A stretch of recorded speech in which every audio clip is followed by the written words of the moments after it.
pasang nih.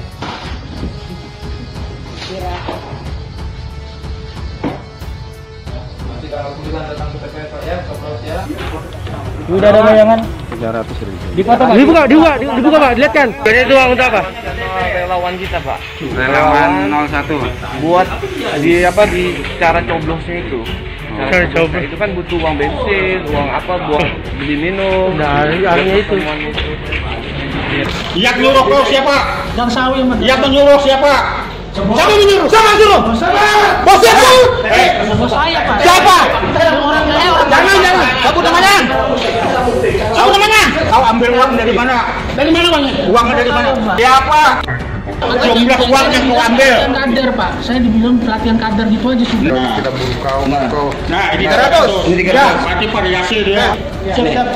Uang semua ini nah. Uang semua. Jangan ambil dia. Tempat Tanjung Redap TP 17. Di mana TP 17? TPS 21. TPS 21. Pak Irawan. 300. Ini TPS berapa nih? TPS 21. Kita periksa semua. TPS mana nanti baginya. Ambil lagi dong. Ini. Oh, beda-beda. TPS 22. Beda-beda nih. Beda-beda lah. Media sosial maupun dalam dunia nyata kemarin heboh dengan ditangkapnya beberapa orang yang diduga menyebarkan uang untuk kepentingan politik. Tentu saja hal itu jikapun benar merupakan pidana pemilu yang dapat berujung pada didiskualifikasinya pasangan calon. Namun ternyata setelah pelaku diamankan di Bawaslu Berau, tim LO Paslon nomor urut 1 Bambang Irawan yang terpublikasi di beberapa media menyatakan bahwa jika itu bukan rangkaian kegiatan money politik sebagaimana yang dituduhkan, melainkan hanyalah uang transportasi yang diberikan kepada relawan mereka yang menghadiri bimbingan teknis pelatihan saksi. Lalu bagaimana Bawaslu Berau melihat persoalan ini dan apakah ini memang hanya sebatas bimbingan teknis saksi? Saudara, saksikan liputannya.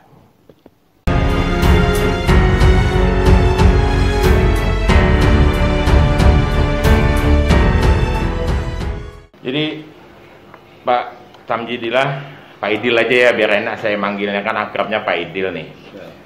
Kemarin kita udah heboh ya, jagat dunia maya maupun dunia nyata di Kabupaten Berau ada OTT ceritanya yang diduga membagikan duit, kasus kaitan money politik, pidana pemilu ya. Nah, tapi sampai sejauh ini penanganannya sampai mana Pak? Baik, berdasarkan informasi yang diperoleh dari masyarakat yang menyampaikan adanya dugaan pembagian sejumlah uang di beberapa titik lokasi di wilayah Kecamatan Tanjung Redap. Pada saat itu kami sedang melakukan rapat dengan Sentra Gakumdu dan tentunya setiap laporan yang masuk ke kami sebagai badan pengawas pemilu, kami harus melakukan langkah-langkah. Nah, langkah-langkah yang dilakukan ini kami menginstruksikan kepada jajaran Panwaslu Kecamatan untuk menelusuri atas informasi tersebut. Setelah informasi hasil penelusuran teman-teman di Panwaslu Kecamatan menginformasikan kembali kepada kami bahwa patut diduga adanya pembagian sejumlah uang dan Bawaslu bersama kepolisian dan kejaksaan yang tergabung dalam Sentragakumdu menuju titik TKP. Oke. Itu yang peristiwa yang terjadi kemarin di wilayah Kecamatan Tanjurdo. Oke. Nah, kaitannya kemarin itu apa? Pada saat sudah dilakukan, kemudian dihentikan kegiatannya ya, sebagaimana kita tahu kan, dihentikan kegiatannya, barang bukti juga sudah disita ya, yang diduga uang itu. Itu barang buktinya ada di mana, Pak? Pada kejadian kemarin kita bukan menyita ya, artinya untuk mengamankan untuk sementara waktu selama proses berlangsung. Okay. Proses berlangsung, tentunya pihak-pihak yang mulai sejak kemarin itu sudah dilakukan klarifikasi ya, dan rapat Sentragakumdu juga per kemarin sore setelah kejadian kita langsung rapat Sentragakumdu untuk menentukan pembahasan satu sebagaimana aturan regulasi di Perbawaslu. Oke. Nah, ini sudah dilaksanakan klarifikasi dan pada hari ini adalah klarifikasi lanjutan. Oke. Jadi sudah klarifikasi dengan yang terduga itu. Ya, sudah dilakukan klarifikasi sampai tadi malam dan hari ini masih terus dilanjutkan pengembangan atas klarifikasi yang dilakukan tadi malam. Oke. Itu alat buktinya ada di mana, Pak? Kalau boleh tahu. Yang sementara diamankan lah, sementara diamankan. Untuk sementara diamankan di Bawaslu. Bawaslu ya, ada di sini ya. Oke. Pak, ini kami tanya nih, karena ini memang ranahnya Bawaslu ya.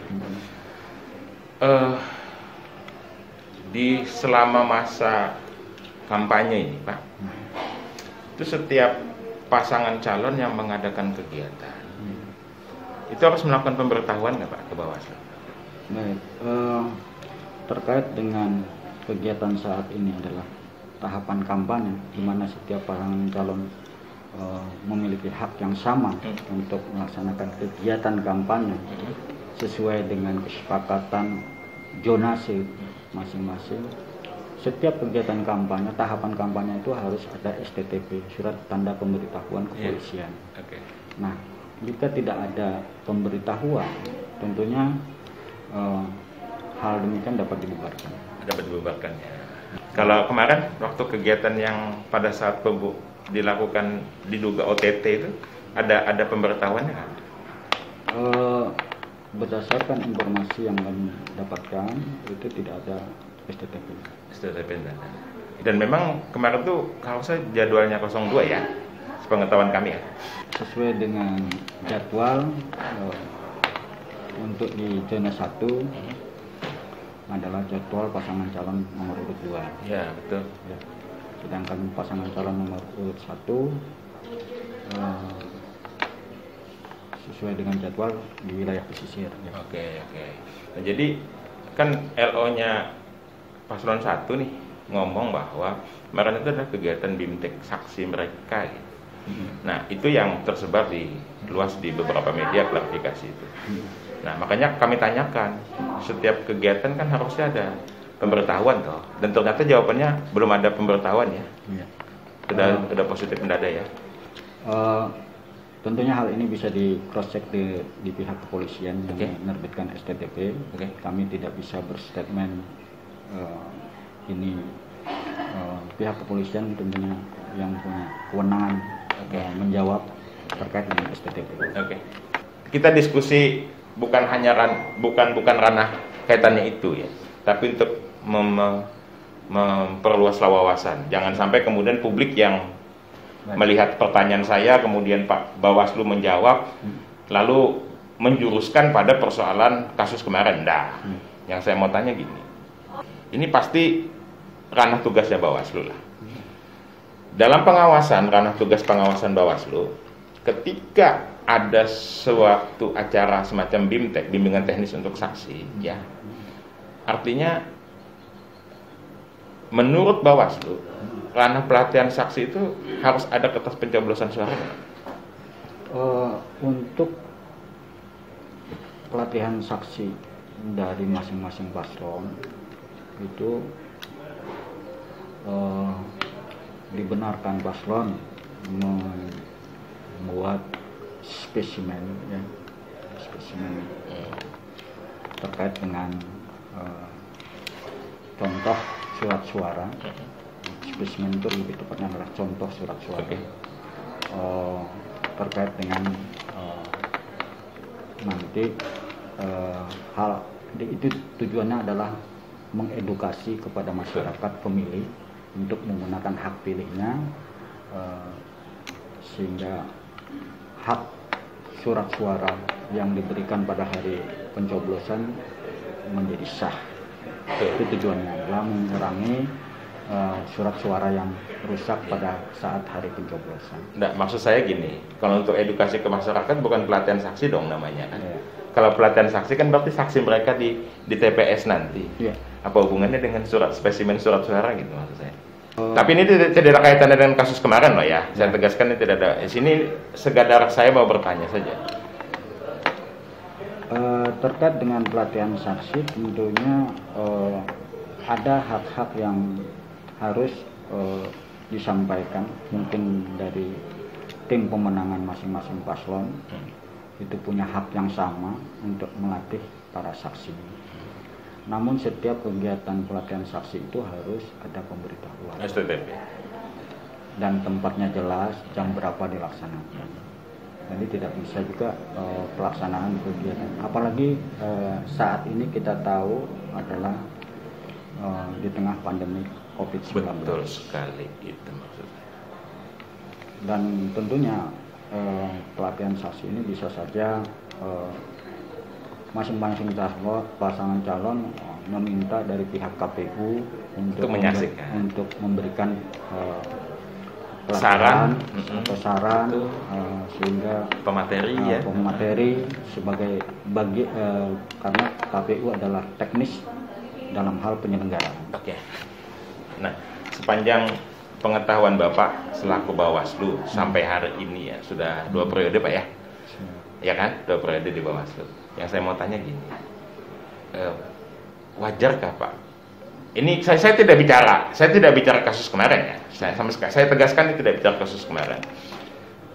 Adakah Pak pelatihan saksi itu yang mana di setiap TPS menghadirkan setiap TPS itu dalam jumlah yang banyak gitu? Sepengetahuan saya, biasanya pelatihan saksi itu per kampung cukup 1, atau kalau TPS ada 2, cukup 2 gitu. Artinya jumlah orangnya terbatas gitu, tidak banyak. Sepengetahuan Bapak gimana? Tentunya saksi ini saksi pasangan calon sesuai dengan KPT 465 dan aturan di PKPU. Bahwa saksi pasangan calon itu saksi nanti pada saat hari pilkada itu ada 1 yang boleh masuk di TPS. Betul. Jika dia menetapkan masing-masing pasangan calon itu ada 2 saksi, maka secara bergantian masuk di TPS. Nah, mengingat pada pilkada ini di Kabupaten Berau jumlah TPS